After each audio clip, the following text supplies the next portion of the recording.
Welcome back to my vlogs. ಇವತ್ತು ಸಂಜೆಯಿಂದ vlog ಶುರು ಮಾಡ್ತಾ ಇದ್ದೀನಿ. ಏನಂದರೆ ಜನರಲಿ ಅವನಿಗೆ ಬಾಕ್ಸ್ಗೇನು ಮಾಡ್ಕೊಡೋದು ಬೇಡ, ಸ್ಕೂಲಲ್ಲೇ ಇರುತ್ತೆ. ಬಟ್ ಏನಂದರೆ ಇವಾಗ ಅವ್ನ ಫ್ರೆಂಡ್ಸ್ ಎಲ್ಲ ಬಸ್ಸಲ್ಲಿ ಏನಾದರೂ ತಿಂತಾರಂತೆ, ಅದಕ್ಕೆ ನೀನು ಏನಾದರೂ ಮಾಡಿಕೊಡು ಅಂತ. ಅವನದಿಗೆ ಬ್ಲ್ಯಾಕ್ ಲಡ್ಡು ಮಾಡಿಕೊಡು ಅಂತಾನೆ, ಅದು ರಾಗಿ ಲಡ್ಡು. ಸರಿ ಹೆಂಗೂ ಆಯಿತು, ಅದನ್ನೇ ಕ್ಯಾಪ್ಚರ್ ಮಾಡ್ಕೊಳ್ಳೋಣ ಅಂತ ಅನ್ಕೋತಾ ಇದ್ದೀನಿ. ಇವಾಗ ರಾಗಿ ಲಡ್ಡು ಮಾಡ್ಕೋಬೇಕು. ಹಾಗೇ ಕ್ಯಾಪಲ್ಲಿ ಒಂಚೂರು ಇವತ್ತು ಇಡ್ಲಿ ಮನೆಯಲ್ಲಿ ರಾತ್ರಿಗೆ, ಸೊ ಅದಕ್ಕೆ ಚಟ್ನಿ, ರೆಡ್ ಚಟ್ನಿ, ಅದು ತುಂಬ ಕ್ವಿಕ್ಕಾಗಿ ಹಿಂಗೆ ಮಾಡ್ಕೊಳ್ಳೋ ಅಂಥದ್ದು. ಸೊ ಅದನ್ನು ಹಾಗೆ ಆದರೆ ಶೇರ್ ಮಾಡ್ಕೊಳ್ಳೋಣ ಅಂತ ಅಂದ್ಕೊಂಡಿದ್ದೀನಿ. ನೋಡೋಣ.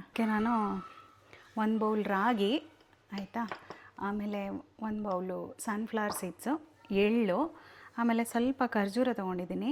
ಇದು ಮೇಜರ್ಲಿ ನಾನು ಬೈಂಡಿಂಗಿಗೆ ತೊಗೊಳ್ಳೋದು, ಬೆಲ್ಲ ಪಾಕ ಮಾಡ್ಕೊಳ್ಳೋದಿಲ್ಲ ಇದಕ್ಕೆ, ಅದಕ್ಕೋಸ್ಕರ. ಆಮೇಲೆ ಇದು ಪಾಮ್ ಜಾಗ್ರಿ. ಈ ರೆಗ್ಯುಲರ್ ಜಾಗ್ರಿಗಿಂತ ಇದು ಗ್ಲೂಕೋಸ್ ರಿಲೀಸ್ ಬ್ಲಡ್ಗೆ ಸ್ವಲ್ಪ ಸ್ಲೋ ಆಗಿ ಮಾಡುತ್ತೆ ಅಂತಾರೆ, ಹಾಗಾಗಿ ಬೆಟರ್ ದೆನ್ ರೆಗ್ಯುಲರ್ ಜಾಗ್ರಿ, ಅದಕ್ಕೆ ತೊಗೊಂಡಿದ್ದೀನಿ. ಆಮೇಲೆ ಒಂದು ಸ್ವಲ್ಪ ಏಲಕ್ಕಿ ಪುಡಿ, ಇದು ತುಂಬ ಇಂಪಾರ್ಟೆಂಟ್ ಇಂಗ್ರೀಡಿಯೆಂಟು. ಇದು ಕೋಕೋ ಪೌಡರು, ಇದು ಹಾಕಿಬಿಟ್ರೆ ಮಕ್ಕಳು ತಿನ್ಕೋತಾರೆ, ಅದಕ್ಕೆ. ಇದು ginger powder, dry ginger powder, ಇದನ್ನು ಮನೇಲೇ ಮಾಡ್ಕೊಂಡಿರೋದು. ಇದು ಡೈಜೆಷನ್ಗೆ ಒಳ್ಳೆಯದು ಅಂತ ಹೇಳಿಬಿಟ್ಟು ಇದು ತೊಗೊಂಡಿದ್ದೀನಿ. ಈಗ ಒಂದೊಂದನ್ನೇ ಡ್ರೈ ರೋಸ್ಟ್ ಮಾಡ್ಕೋಬೇಕು. ಫಸ್ಟು ಸನ್ಫ್ಲವರ್ ಸೀಡ್ ತೊಗೋತಾ ಇದ್ದೀನಿ. ಯಾವಾಗಲೂ ಇದೇ ಹಾಕಬೇಕು ಅಂತ ಇಲ್ಲ, ಒಂದ್ಸತಿ ಸನ್ಫ್ಲವರ್ ಸೀಡ್ಸು, ಒಂದ್ಸತಿ ಪಂಪ್ಕಿನ್ ಸೀಡ್ಸ್ ಹಾಕೋತೀನಿ. ಎಲ್ಲದೂ ಒಟ್ಟಿಗೆನೂ ಹಾಕೋಬೋದು. ನನಗೇನಂದರೆ ನಾವು ತಿನ್ನೋದೇ ಒಂದೊಂದು ಲಡ್ಡು, ಅದರಲ್ಲಿ ಯಾವುದಾದ್ರು ಒಂದ್ರದ್ದು ಒಳ್ಳೆ ಗುಣ ಜಾಸ್ತಿ ಹೋಗಲಿ ಅಂದ್ಬಿಟ್ಟು ಟೂ ಮೆನಿ ಐಟಮ್ಸ್ ಹಾಕ್ಕೊಂಡಿಲ್ಲ, ಸ್ವಲ್ಪ ಲಿಮಿಟೆಡ್ ಆಗಿ ತೊಗೋತೀನಿ. ಇದು ಬಾದಾಮಿ ಹಾಕೋಬೋದು, ಕಡಲೆ ಬೀಜ ಸಹ ಹಾಕೋಬೋದು, ತುಂಬ ಚೆನ್ನಾಗಾಗುತ್ತೆ. ನಿಮ್ಗೇನು ಗೊತ್ತಾ, ಕೋಕೋ ಪೌಡರ್ ಹಾಕಿದ್ಮೇಲೆ ಅದರದ್ದೇ ಡಾಮಿನೆಂಟ್ ಈ ಫ್ಲೇವರ್ ಇರುತ್ತೆ. ಸೊ ಬೇರೆದ್ರದ್ದು ಸ್ವಲ್ಪ ಆ ಕಡೆ ಈ ಕಡೆ ಆದರೆ ಏನು ಚಿಂತೆ ಇಲ್ಲ. ಸೊ ನಾನು ಜನರಲಿ ಇದ್ರದ್ದು ಇಂಗ್ರೀಡಿಯೆಂಟ್ಸು ಆವಾಗವಾಗ ಚೇಂಜ್ ಮಾಡ್ಕೋತೀನಿ. ಇದು ಎಲ್ಲ ಹುರ್ಕೊಂಡಿರೋದೆಲ್ಲ ಸ್ವಲ್ಪ ತಣ್ಣಗಾಗಬೇಕು. ಅಷ್ಟೊತ್ತೊಳಗಡೆ ಇಡ್ಲಿ ಚಟ್ನಿ ಮಾಡ್ಕೊಂಬಿಟ್ರೆ ಆಮೇಲೆ ತಿಂದೆಲ್ಲ ಆದಮೇಲೆ ಆರಾಮಾಗಿ ಕೂತ್ಕೊಂಡು ಉಂಡೆ ಕಟ್ಕೋಬೋದು. ಇದು ಇಡ್ಲಿ ಹಿಟ್ಟು ಚೆನ್ನಾಗಿ ಉಬ್ಬಿದೆ, ಉಪ್ಪು ಹಾಕ್ಕೊಂಡಿದ್ದೀನಿ ಇವಾಗ.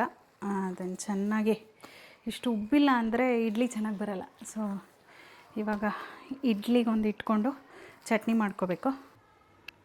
ನಾನಿಲ್ಲಿ ಇಡ್ಲಿಗೆಲ್ಲ ಇಟ್ಕೊಂಡು ಮತ್ತು ಚಟ್ನಿಗೆ ಟೊಮೆಟೊ, ಈರುಳ್ಳಿ ಎಲ್ಲ ಹೆಚ್ಕೊಂಡು ರೆಡಿ ಮಾಡಿಕೊಂಡೆ. ಬೌಲಷ್ಟು ಟೊಮೆಟೊ ತೊಗೊಂಡಿದ್ದೀನಿ. ಅಂದರೆ ಇದು 3 ಟೊಮೆಟೊ, ಆಮೇಲೆ ಒಂದಿಷ್ಟು ಈ ಚಿಕ್ಕ ಸಾಂಬಾರು ಆನಿಯನ್ ಬರುತ್ತಲ್ಲ, ಅದು ತೊಗೊಂಡಿದ್ದೀನಿ. 4 ಬ್ಯಾಡಗಿ ಮೆಣಸು, ಬ್ಯಾಡಗಿ ಅದರಿಂದ 4, ಗುಂಟೂರಾದರೆ ಕಮ್ಮಿ, ತುಂಬ ಖಾರ ಬಂದುಬಿಡುತ್ತೆ. ಒಂದು ಅರ್ಧ ಎಸಲಷ್ಟು ಬೆಳ್ಳುಳ್ಳಿ, ಇಷ್ಟನ್ನು ಹಾಕಿ ರುಬ್ಕೊಳ್ಳೋದು ಅಷ್ಟೇ. ಆಮೇಲೆ ಒಗ್ಗರಣೆ ಮಾಡ್ಕೊಳ್ಳೋದು ಅಷ್ಟೇ. ಇದು ಒಗ್ಗರಣೆಗೆ ಮಾಮೂಲಿ ಹಾಕೋ ಥರ ಎಲ್ಲ ಸಾಸಿವೆ, ಉದ್ದಿನಕಾಳು, ಆಮೇಲೆ ಕರಿಬೇವಿನ ಸೊಪ್ಪು ಹಾಕ್ಬಿಟ್ಟು ಒಗ್ಗರಣೆ ಮಾಡ್ಕೋತಾ ಇದ್ದೀನಿ. ಏನಂದರೆ ಇದಕ್ಕೆ ನಿಮಗೆ ತುಂಬ ಹುಳಿ ಇಷ್ಟ ಇಲ್ಲ ಅಂದರೆ ಹುಳಿ ಟೊಮೆಟೊ ಯೂಸ್ ಮಾಡಬೇಡಿ. ನಾನಿಲ್ಲಿ ಹುಳಿ ಟೊಮೆಟೊ ಯೂಸ್ ಮಾಡಿದ್ದೀನಿ, ನಮ್ಮ ಮನೇಲಿ ಹುಳಿ ತಿಂತಾರೆ ಅಂದ್ಬಿಟ್ಟು. ನೀವು ಹೈಬ್ರಿಡ್ ಬರುತ್ತಲ್ಲ, ಅದನ್ನು ಯೂಸ್ ಮಾಡ್ಕೋಬೋದು. ಇಷ್ಟೇ. ಇದೊಂದು ಸ್ವಲ್ಪ ಹೊತ್ತು ಬೇಯಿಸ್ಕೊಂಡು ನಾನು ಒಂಚೂರು ಹಿಂಗೆ ಹಾಕ್ಕೊಂಡೆ. ಆಮೇಲೆ ರುಚಿಗೆ ತಕ್ಕಷ್ಟು ಉಪ್ಪು ಹಾಕ್ಕೊಂಬಿಟ್ರೆ ಆಯಿತು, ರೆಡಿನೇ. ತುಂಬ ಕ್ವಿಕ್ಕಾಗಿ ಹಂಗಂಗೆ ಮಾಡ್ಕೊಂಬಿಡ್ಬೋದು. ನಾನಿಲ್ಲಿ ನನ್ನ ಮಗಂಗೆ ಸರ್ವ್ ಮಾಡ್ತಾಯಿದ್ದೀನಿ. ಸಂಜೆ ತುಂಬ ಲೈಟಾಗಿ ಜಸ್ಟ್ ಇಡ್ಲಿ ಮತ್ತು ಚಟ್ನಿ ಅಷ್ಟೇ. ಸೊ ನಾವೆಲ್ಲರೂ ಹಾಕ್ಕೊಂಡು ಎಲ್ಲರೂ ತಿಂದ್ವಿ. ಆಮೇಲೆ ಫ್ರೀಯಾಗಿ ಕೂತ್ಕೊಂಡು ಉಂಡೆ ಕಟ್ಕೋಬೋದು ಅಂತ, ಅಡುಗೆ ಮನೆ ಕೆಲಸಗಳೆಲ್ಲ ಮುಗಿಸಿ, ಪಾತ್ರದ್ದು ಎಲ್ಲ ಮುಗಿಸಿದ್ಮೇಲೆ ಆರಾಮಲ್ಲಿ ಕೂತ್ಕೊಂಡು ಉಂಡೆ ಕಟ್ಟಿ ಆಮೇಲೆ ಮಲ್ಕೊಂಬಿಡ್ಬೋದು ಅಂತ.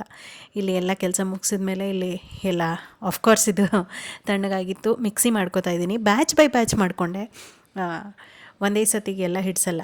ಸೊ ಇಷ್ಟು ಹಾಕ್ಕೊಂಡು ಈಗ ಸೆಕೆಂಡ್ ಬ್ಯಾಚು. ಇದಕ್ಕೆ ಹಾಗೆ ಉಳಿದಿರೋ ಇಂಗ್ರೀಡಿಯೆಂಟ್ಸಿಗೆ ಬೆಲ್ಲ, ಕೋಕೋ ಪೌಡರು, ಆಮೇಲೆ ಏಲಕ್ಕಿ ಪುಡಿ, ಆಮೇಲೆ ಇದು ಡ್ರೈ ಜಿಂಜರ್ ಪೌಡರ್ ಎಲ್ಲ ಹಾಕ್ಕೊಂಡು ಮತ್ತೆ ಪುಡಿ ಮಾಡಿಕೊಂಡೆ. ಇಷ್ಟಾದ ನಂತರ ನಾನು ಈ ಡೇಟ್ಸ್ ಇದೆ ಅಲ್ಲ, ಅದನ್ನು ಮಾತ್ರ ತುಪ್ಪದಲ್ಲಿ ಹುರ್ಕೋತಾ ಇದ್ದೀನಿ. ಡೇಟ್ಸ್ನ ಚಿಕ್ಕ ಚಿಕ್ಕ ಪೀಸ್ ಮಾಡಿ ಕಟ್ ಮಾಡ್ಕೊಂಡಿದ್ದೆ ನಾನು. ಇದು ಲಾಸ್ಟ್ ಟೈಮ್ ನಾನು ಮಿಕ್ಸಿಗೆ ಹಾಕಿ ನನ್ನ ಜಾರ್ ಕೆಟ್ಟೋಗ್ಬಿಟ್ಟಿತ್ತು, ಅದಕ್ಕೆ ನನಗೆ ಅದಾದ್ರ ಮೇಲೆ ಸ್ವಲ್ಪ ಹಾಕಕ್ಕೆ ಭಯ. ಮುಂಚೆ ಎಲ್ಲ ಹಾಕಿದ್ದೀನಿ, ಮಾಡಿದ್ದೀನಿ, ಅದೇನೋ ಗೊತ್ತಿಲ್ಲ, ಲಾಸ್ಟ್ ಟೈಮು ಜಾರ್ ಸ್ವಲ್ಪ ಕೆಟ್ಟೋಯ್ತು. ಅದಕ್ಕೆ ಈ ಸತಿ ಈ ಥರ ಮಾಡಿಕೊಂಡು ಅದು ಪೇಸ್ಟ್ ಥರ ಆಗಿಬಿಡತ್ತಲ್ಲ ನಾವು ತುಪ್ಪ ಹಾಕಿ ಹುರ್ಕೊಳ್ಳೋಷ್ಟೊತ್ತಿಗೆ. ಸೊ ಅದೆಲ್ಲ ಹಾಕ್ಕೊಂಡು ಆಮೇಲೆ ಚೆನ್ನಾಗಿ ಕಲಿಸ್ಕೊತಾ ಇದ್ದೀನಿ. ಇದೇನೆಂದರೆ ನಿಮ್ಗೆ ಇನ್ ಕೇಸ್ ಒಂದು ಸ್ವಲ್ಪ ಇನ್ನೂ ಡ್ರೈ ಅನಿಸ್ತಾ ಇದೆ ಅಂದರೆ ಒಂದು ಸ್ವಲ್ಪ ತುಪ್ಪ ಹಾಕ್ಕೊಳ್ಳಿ. ನಾನು ಇಷ್ಟಾದಮೇಲೆ ಒಂದು ಸ್ವಲ್ಪ ತುಪ್ಪ ಸೇರಿಸ್ಕೊಂಡೆ. ಆಮೇಲೆ ನೀಟಾಗಿ ಉಂಡೆ ಕಟ್ಟಕ್ಕೆ ಬರುತ್ತೆ. ಆಯಿತಾ.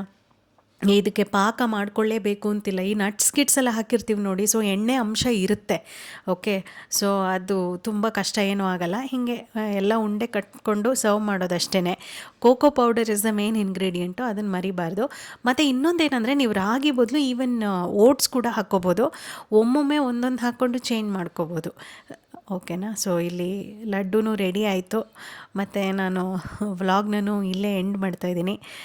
ಕೊನೆವರೆಗೂ ವ್ಲಾಗ್ ನೋಡಿರೋದಕ್ಕೆ ತುಂಬ ತುಂಬ thanks. Thank you so much for watching.